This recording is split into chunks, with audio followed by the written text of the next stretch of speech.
Conte de fées en français. De l'eau dans le désert. Il était une fois, dans un village lointain, vivaient deux artisans talentueux, James et Alex. Ils étaient bons amis et adoraient sculpter des objets à l'ancienne à partir de boue. Ils faisaient des jouets, des poêles, des casseroles, des couverts et bien d'autres choses. Cependant, c'était un petit village et James et Alex gagnaient très peu leur vie avec ce travail. Les gens n'avaient pas assez d'argent pour bien payer. Mais James et Alex ne se plaignaient jamais. Ou tout du moins, pas à voix haute. Ah, James, apprends à te concentrer sur une seule chose à la fois. Tu dois mieux comprendre tes forces. Une fois que tu auras compris combien de temps il te faut pour finir une pièce, tu sauras annoncer la date approximative de livraison au prochain client. Non, ça va. Je peux le faire. Il nous faut juste sculpter plus de pièces pour gagner plus d'argent. Une fois que j'aurai fini le travail qu'il reste d'hier, je recommencerai les nouvelles commandes qui sont arrivées aujourd'hui. Oui, je comprends très bien, mon ami. Mais comment tout cela va pouvoir fonctionner si tu ne termines pas ton travail dans les temps? Tu me stresses, tu sais. Ça ira, Alex. Ne t'inquiète pas. Alex était un artisan déterminé et concentré. À chaque fois qu'il choisissait de fabriquer une pièce, il la finissait à temps. Il s'assurait de toujours faire un travail à la fois. Cela l'aidait à se concentrer sur une tâche donnée et à finir son travail dans les temps. Mais James n'était pas du tout concentré. Il ne disait jamais non à personne et croulait constamment sous le travail. Il gérait trop de choses à la fois et ne finissait jamais rien dans les temps. Une fois, quelques touristes arrivèrent dans leur village. « Oh, wow! Cet éléphant est exceptionnel! Il est à combien, s'il vous plaît? » Eh bien, il coûte 2 pièces d'argent. Quoi? C'est tout? Vous ne pensez pas que c'est payé bien trop peu pour une si belle pièce? Eh bien, c'est le prix qu'on demande à tout le monde ici. Les villageois ne peuvent pas payer beaucoup et je ne peux pas vous faire payer plus que ce que je leur demanderais à eux. J'aime beaucoup votre honnêteté, mais vous ne gagnez pas assez par rapport à vos compétences. Il y a une grande ville de l'autre côté du désert, vous savez? Pourquoi n'y allez-vous pas avec tous vos objets pour essayer de les vendre? Les gens là-bas voudront vous payer plus pour votre talent. Vous gagnerez beaucoup plus d'argent. Oh, c'est vrai? Je vais y réfléchir sérieusement. Merci. La fille paya 2 pièces d'argent pour acheter l'éléphant. Cette nuit-là... James, tu as l'air fatigué. Je n'ai pas dormi depuis 2 nuits. J'ai fini tout mon travail et je me sens super bien. C'est super. Écoute, tu ne penses pas qu'on devrait aller à la grande ville avec tous nos objets? On ne gagne pas assez d'argent ici et la charge de travail n'est en fait pas si grande. Je suis d'accord pour la charge de travail. Tu as sans doute raison. Mais c'est un immense désert. Comment allons-nous le traverser? J'ai vu des caravanes qui traversaient le désert plusieurs fois par semaine. Il y a beaucoup de chameaux et de carrioles. En fait, j'ai appris qu'une des caravanes allait partir demain. On pourrait traverser le désert avec eux. C'est vrai. Et j'ai entendu dire qu'il y avait plein de gens riches de l'autre côté de ce désert. Peut-être même que je me trouverai une jolie fiancée là-bas et que j'y vivrai mon beau conte de fées. Qui sait? Oui, c'est vrai. Allez, repose-toi bien maintenant. Tu dois récupérer du sommeil en retard. On partira demain matin avec la caravane. Cette nuit-là, James et Alex dormirent paisiblement. Le lendemain matin, ils remplirent leur carriole de tous leurs objets, de nourriture et de beaucoup d'eau. Ça allait être un long voyage et ils devaient s'y préparer correctement. Le voyage démarra gaiement. James et Alex avaient bon espoir et étaient excités de leur future vie à la grande ville.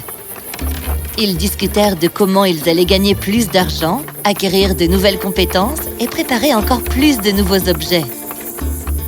La caravane s'arrêtait pour le déjeuner dans l'après-midi et à nouveau pour le dîner le soir. Le voyage se déroula ainsi pendant des jours, mais la chaleur étouffante devenait insupportable. Mais que se passe-t-il? A-t-il toujours fait si chaud ici? Je ne pense pas, non. Mais j'ai besoin d'eau, moi. On avait apporté beaucoup d'eau, mais on arrive au bout maintenant. Ah, cette chaleur rend le voyage vraiment très difficile, James. Oui, c'est vrai. Et nous allons bientôt manquer d'eau. En fait, les contenants que transportaient les voyageurs étaient faits de boue. Avec la hausse subite de la température, l'eau à l'intérieur avait été rapidement absorbée. Comment allons-nous pouvoir survivre s'il n'y a plus d'eau? Il faut encore 2 longues journées pour atteindre la ville. Je crois que j'ai une idée. Pourquoi ne pas creuser pour voir si on trouve de l'eau? Oh oui! Je suis sûr que si on creuse suffisamment profond, on va trouver de l'eau. C'est vrai. Choisissons un endroit et commençons à creuser. Les autres approchèrent avec leurs chameaux et commencèrent à creuser aussi. Vous êtes certain qu'on va trouver de l'eau ici? Eh bien, on ne le saura que si on creuse et qu'on creuse assez profond. Les voyageurs commencèrent à creuser un trou dans le sol. Après un bon bout de temps, toujours aucun signe d'eau. Je le savais. Ça ne sert à rien. Trouver de l'eau dans ce désert est presque impossible. C'est difficile, James, mais pas impossible. On doit juste continuer encore. Peu à peu, les voyageurs arrêtèrent de creuser les uns après les autres. Ils étaient tous très fatigués. Ils retournèrent à leur carriole et se reposèrent un moment. Ah, je reviendrai aider dans un moment, d'accord? Laissez-moi me reposer un peu, s'il vous plaît. Oh, James, je suis tellement fatigué. On pourrait peut-être faire une pause. Ah, va te reposer un moment. Et moi, je continue à creuser. Alex alla s'allonger pour se reposer. En un instant, à cause de la chaleur écrasante et de l'effort physique qu'il venait de faire, il s'endormit. Au bout d'un moment, un voyageur vint s'adresser à James. Hey, t'as l'air d'un dur, toi. Tu as fait un long travail sans t'arrêter. Mais, pour tout te dire, je crois qu'on gaspille notre temps ici. Que veux-tu dire? Eh bien, je ne pense pas qu'il y ait de l'eau ici.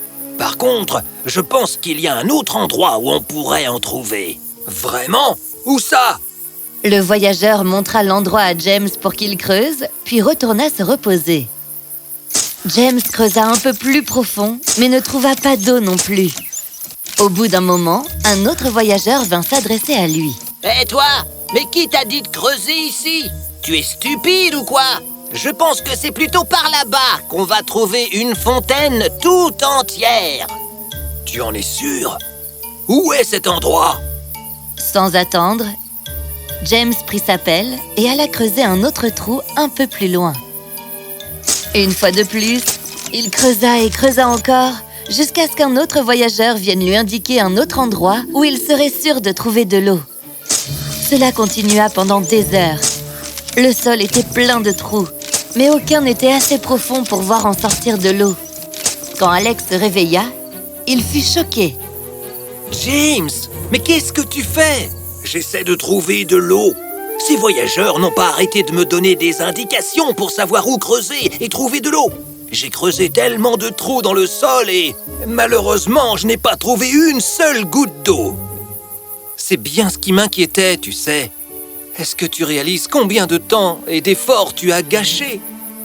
Va compter tous les trous que tu as creusés et leur profondeur aussi. Tu aurais sûrement pu trouver de l'eau si tu avais concentré tous tes efforts sur un seul trou. Tu ne peux pas écouter tout le monde comme ça et perdre ta concentration, voyons. Ah, tu as raison. J'ai été déconcentré. J'aurais dû continuer de creuser à un seul endroit. Alex appela tout le monde et leur demanda de se remettre à creuser là où ils avaient commencé au départ. Ils creusèrent un moment et... enfin, ils avaient trouvé de l'eau. Ça y est! Ça y est! Merci, mon Dieu! Merci! Tout le monde put boire de l'eau et remplir ses réserves. La caravane arriva à la grande ville en 2 jours. Comme prévu, James et Alex gagnèrent beaucoup d'argent grâce à leur talent et à leurs compétences. On les félicitait souvent et leurs efforts étaient appréciés de tous. Ils devinrent riches rapidement et recrutèrent d'autres artisans pour fabriquer leurs objets. Leurs produits furent vendus à la fois sur le marché local et à l'étranger. James avait appris une leçon très importante. Tout cela est arrivé parce que je suis resté concentré et que j'ai travaillé sur une seule chose à la fois.